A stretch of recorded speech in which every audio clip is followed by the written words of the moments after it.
காங்கேயம் முத்துவின் ஒரிஜினல் வின்னசஸ் பிராண்ட் அரிசிகள் தரத்திலும் சுவையிலும் என்றும் நம்பர் 1.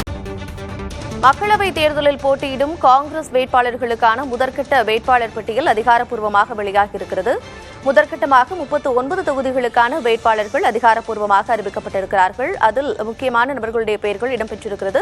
தொடர்ந்து விவரங்களோடு இணைந்திருக்கிறார் செய்தியாளர் நிரஞ்சன். அவரோடு பேசலாம். நிரஞ்சன், ஏற்கனவே போட்டியிட்ட கேரளாவில் வயநாடு தொகுதியில் போட்டியிட்ட ராகுல் காந்திக்கு மீண்டும் வாய்ப்பு வழங்கப்பட்டிருக்கிறது. தவிர மற்றும் கூட நிறைய வேட்பாளர்களுக்கு மீண்டும் வாய்ப்பு வழங்கப்பட்டிருக்கிறது. 39 தொகுதிகளுக்கான வேட்பாளர்கள் அறிவிக்கப்பட்டிருக்கிறார்கள். யார் யார் எந்தெந்த தொகுதிகளுக்கு அறிவிக்கப்பட்டிருக்கிறார்கள், எந்தெந்த மாநிலங்களில் கவர் பண்ணியிருக்கிறாங்க, விவரம். கார்த்திகா, காங்கிரஸ் கட்சியை பொறுத்த வரைக்கும் இந்தியா கூட்டணியில் இருக்கிறாங்க. பாஜக மாதிரி பெரிய அளவுல அவங்க தனியா நிக்கல. அவங்க நிறைய மாநிலங்கள்ல தொகுதியை பங்கிட்டு தான் கொடுக்கறாங்க.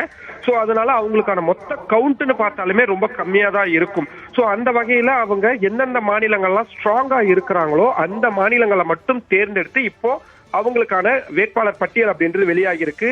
சத்தீஸ்கர்ல இப்பதான் அவங்க ஆட்சியை இழந்திருக்கிறாங்க. பட் இருந்தாலும் நாடாளுமன்றத்துல பெரிய ஒரு மாற்றத்தை கொண்டு வர முடியும்னு நம்புறாங்க.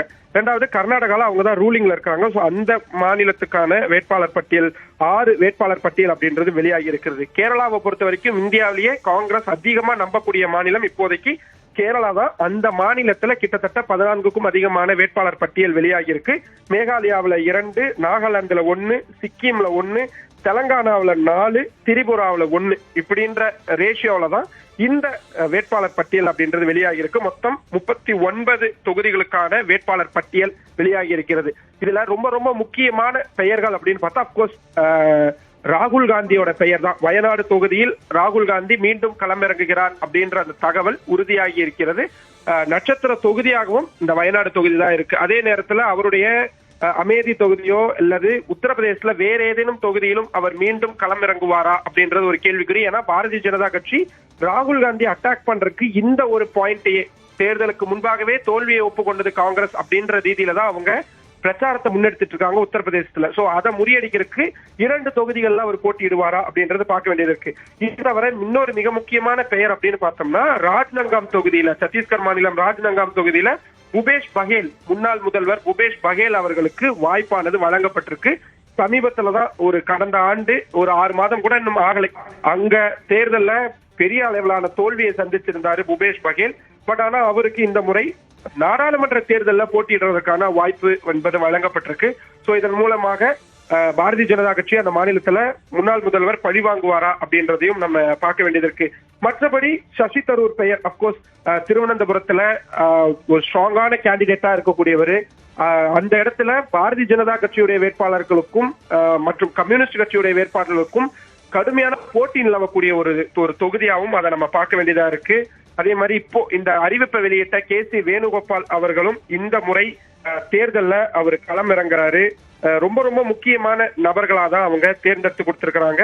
மற்றபடி இன்னும் தமிழ்நாடு மாதிரியான மாநிலங்களுக்கு இன்னும் ஸ்கிரீனிங் கமிட்டியே இன்னும் கூடல, அதாவது மேற்பார்வை குழுவுடைய கூட்டமே இன்னும் நடக்கல அப்படின்றதுனால மொத்தம் 64 தொகுதிகளுக்கு மேல வெளியாகும் அப்படின்னு நம்ம எதிர்பார்த்திருந்தோம். ஆனா அதுல சரிபாதி தான் இப்போதைக்கு வெளியாகி இருக்கு. கார்த்திகா, நிரஞ்சன், இன்னும் சரிபாதி தொகுதிகளுக்கான வேட்பாளர்கள் எப்போ அறிவிக்கப்படுவாங்க? அது மட்டும் இல்லாம தற்போது கேரளாவில் 15 தொகுதிகளில் காங்கிரசினுடைய வேட்பாளர்கள் அறிவிக்கப்பட்டிருக்கிறாங்க. கேரளாவில் காங்கிரசினுடைய ஸ்ட்ராங் அப்படிங்கறத ஸ்ட்ரென்த்தா நம்ம என்னென்னலாம் சொல்லலாம்? எதனால அவங்க 15 தொகுதிகளுக்கிட்ட காங்கிரஸுக்கு கொடுத்திருக்காங்க? காங்கிரஸை பொறுத்த வரைக்கும் நான் ஏற்கனவே சொன்ன மாதிரி இப்ப இருக்கக்கூடிய சிச்சுவேஷன்ல அவங்க அதிகமா நம்பக்கூடிய வெற்றி வாய்ப்பு முழுசா கிடைக்கக்கூடிய ஒரு பெரிய மாநிலமா கேரளாவை தான் பாக்குறாங்க. மொத்தம் 20 தொகுதிகள்ல 15 தொகுதிகளுக்கான வேட்பாளர், மொத்தம் அவங்க 16 தொகுதியில தான் போட்டியிடுவாங்க அப்படின்ற மாதிரியான தகவல் தான் டெல்லியில இருந்து கிடைக்குது. அதனாலதான் முக்கியமான நட்சத்திர வேட்பாளர்கள் இவங்க எல்லாருமே காங்கிரஸ் கட்சியுடைய மேலிடம் வரைக்கும் செல்வாக்கு நிறைந்த தலைவர்களாக தான் இருக்கிறாங்க. கர்நாடகாவிலும் அதே மாதிரி முன்னாள் தற்பொழுது துணை முதல்வராக இருக்கக்கூடிய DK சிவகுமாரோடைய சகோதரருக்கு கொடுத்திருக்காங்க. சோ சவுத்ல அவங்க ரொம்ப கான்சென்ட்ரேட் பண்றாங்க அப்படின்றத நம்ம இதுல இருந்து நம்ம புரிஞ்சுக்க முடியுது. ஏன்னா தெலங்கானா வந்திருக்குது, கேரளா வந்திருக்கு, கர்நாடகா வந்திருக்கு, அதே மாதிரி லட்சதீப் வந்திருக்கு. சோ சவுத் அவங்க ரொம்ப கான்சென்ட்ரேட் பண்றாங்க அப்படின்ற மாதிரியான விஷயமா பார்க்கலாம். கேரளாவை பொறுத்த வரைக்கும் ஆன்டி இன்கம்பன்சி உள்ளிட்ட பல்வேறு விஷயங்கள் அவங்களுக்கு சாதகமானதா இருக்கு. கார்த்திகா, மக்களவை தேர்தல் தேதி அறிவிப்பதற்கு முன்னதாக காங்கிரஸ் தன்னுடைய முதற்கட்ட வேட்பாளர் பட்டியலை அறிவித்திருக்கிறது. அது குறித்த விவரங்களை வழங்கியமைக்கு நன்றி நிரஞ்சன். காங்கேயம் முத்துவின் ஒரிஜினல் வின்னசஸ் பிராண்ட் அரிசிகள், தரத்திலும் சுவையிலும் என்றும் நம்பர் 1.